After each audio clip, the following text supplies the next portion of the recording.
Hey there, Tiffany Thomas with wealthytiffany.com, and in today's video, I'm going to talk about how to manage your money for financial freedom. And before we dive in, if you're ready for financial freedom right now, comment freedom below in the comments. And don't forget to subscribe to my YouTube channel, and don't forget to like and share this video. And if you're really serious about becoming financially free sooner than later, click the link below this video and I can help you do that. Okay, so let's talk about how to manage our money for financial freedom.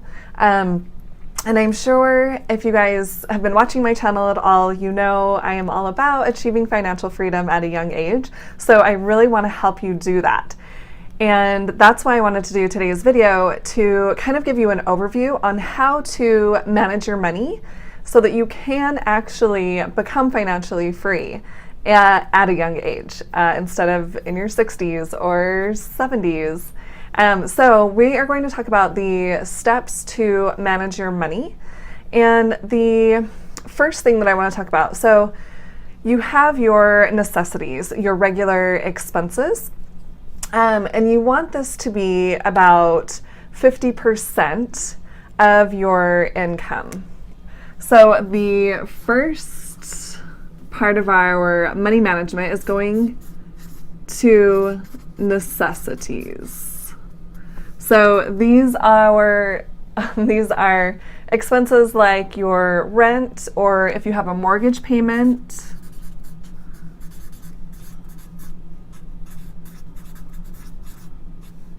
or maybe your phone bill, your cell phone,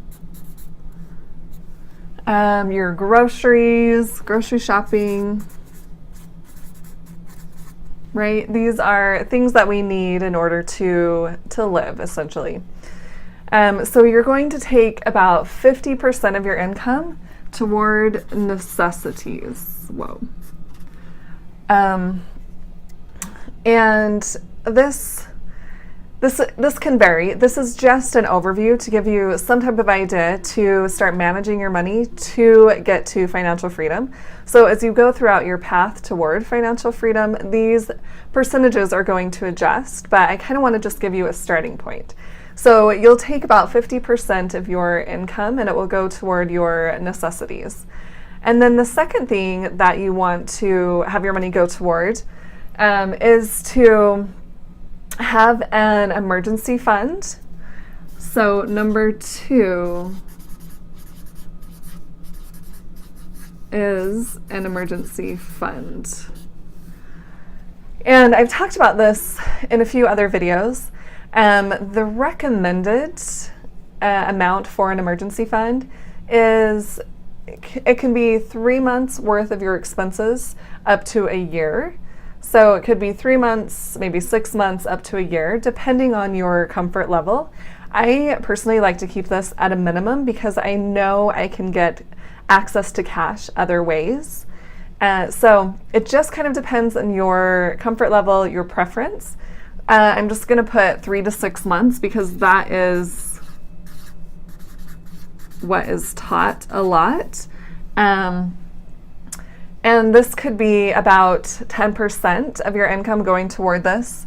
And once you actually have your emergency fund, then you won't need to contribute that 10% anymore. You can put it into one of the other accounts, but you really want to make sure you have this emergency fund in place in case there is an emergency. And that's what it's there for. It's not there to go on a vacation.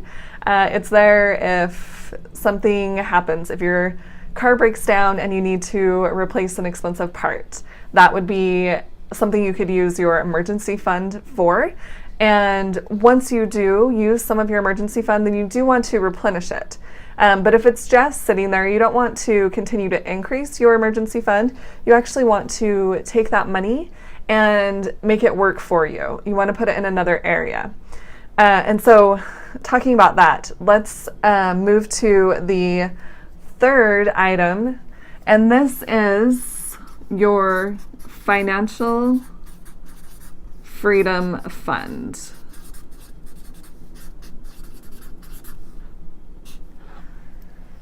And this fund is putting your money in something that's going to make it work for you. Two things that I like to invest in are stocks and real estate. I found both of those investments have given me a really good return, and even just investing in the stock market itself, whether it's some type of index fund that follows the S&P 500 or a total stock market fund, those are great ways as well, along with individual stocks and real estate. So you want to put at least 10% in your financial freedom fund. So it could be stocks or real estate or something else that is going to make your money work for you. And this is really important because this is what's going to get you to financial freedom. You can't have all of your money sitting in a savings account and where your emergency fund could be sitting, because it's not working for you. And right now, the interest rates have actually gone up on savings accounts. I know Ally just posted a new rate not too long ago, and they are at 2% interest. So I would actually recommend keeping your emergency fund in an online savings. They usually have a higher interest rate, but you don't want to keep all of your money there because inflation on average is about 3% per year. And if you're only making 2%, then you're losing 1% every year. So you're not even keeping up with inflation. So it's really important that you have this financial freedom fund, that you're putting your money into something that's going to work for you. And this could be even your 401k if you have a 9-to-5 job and your employer offers a 401k, you can definitely be investing your money in that. And that can be part of this 10% that goes toward your financial freedom fund. So that's just another example for you. But you really want to make sure that you are putting an amount, I would recommend 10% to start out with, toward financial freedom, toward making your money work for you. And then the fourth item we want to talk about is education.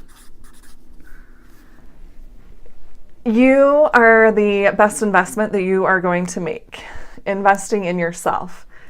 So that could include different types of books, and they could be investing books or self-development books, self-improvement books. I love those type of books. Or maybe it's an online course. My Buy Your First Stock course would be a good example. And maybe it's some type of training. But just different ways that you are educating yourself, that you are improving yourself, investing in yourself, because it's so important. If you're not improving yourself, then you're not going to work on other areas in your life, and you'll just kind of be stagnant. And if you're not educating yourself, especially about money management and about investing, then you won't be able to achieve financial freedom. You won't know how. So it's really important that you're investing in yourself and your own education. And, it could even be listening to certain podcasts. I've been listening to Choose Financial Independence lately, and I have been loving it. I have gained so much knowledge from listening to that podcast. So it doesn't have to be things that you actually have to pay for all the time. But it can be, for sure. There's courses, there's books that are great. And on average, you want to be putting about 10% into your education, into improving yourself. And then the next section that I want to talk about is having fun. We want to have fun, right? We don't want to just be bored, stuck at home, doing nothing. We want to go out and have fun. And, this could be going to the movies, could be going out to eat, going dancing, all different sorts of things. Whatever you like to do to have some fun. You need to have some fun in your life. We can't just be stuck at home being so bored. So you can do 10% of your income for fun. Yeah, so we want to, when you're having fun and enjoying life, you also kind of have more epiphanies, or you just feel more relaxed and you're not so stressed about things all the time. So it's important to take time to have some fun. And then the last one that I want to talk about, and I actually find this one very important to me, and this one is donations. For example, if you belong to a church, then this would be tithing that you would pay to your church. Or it could be, if you want to donate to a certain shelter, maybe a women's shelter, or even an animal shelter, or, just something that you are passionate about, something that might be going on in the community that you feel like donating to. But this part is really good because you're giving back, and it changes your mindset from kind of a scarcity mindset to an abundance mindset, because you're essentially giving away money, and you're just showing that, yeah, I can give this money away. There's plenty of money to go around, and money will come back to me. I can always make more money, and I can also make my money work for me. And it just helps develop your character. And, it makes a big difference in your life when you are able to give your money to a good cause, something that you believe in, because you're able to help more people than you could ever imagine when you do that. When you give your money to something that you believe in, it really builds your character and helps other people along the way. And I actually recommend doing 10% in this category as well. So that is the 6 categories when you are managing your money for financial freedom. And like I mentioned at the beginning, these categories will adjust over time. So, right now, I am really focused on becoming financially free. I want that to happen for me sooner than later. So I have cut back on my fun. I haven't been taking huge vacations internationally recently, because I want to put more money toward my financial freedom fund, because once I'm there, I'll be able to have the time freedom and the financial freedom to travel more, to do the things that I enjoy more. So these percentages will adjust over time depending on where you're at in your life. And, it's not set in stone, but I just wanted to show you a good, estimate on where you can start to manage your money for financial freedom. So hopefully this is helpful. Hopefully you got some good ideas from this. And if you did, please share in the comments what you liked best about this, or what was helpful for you, or what stood out most. And don't forget to like this video and share it with someone else who needs this information. And don't forget to subscribe to my YouTube channel. And if you guys are really serious about becoming financially free sooner than later, click the link below this video and I can help you do that. And I will see you in the next video. Thanks.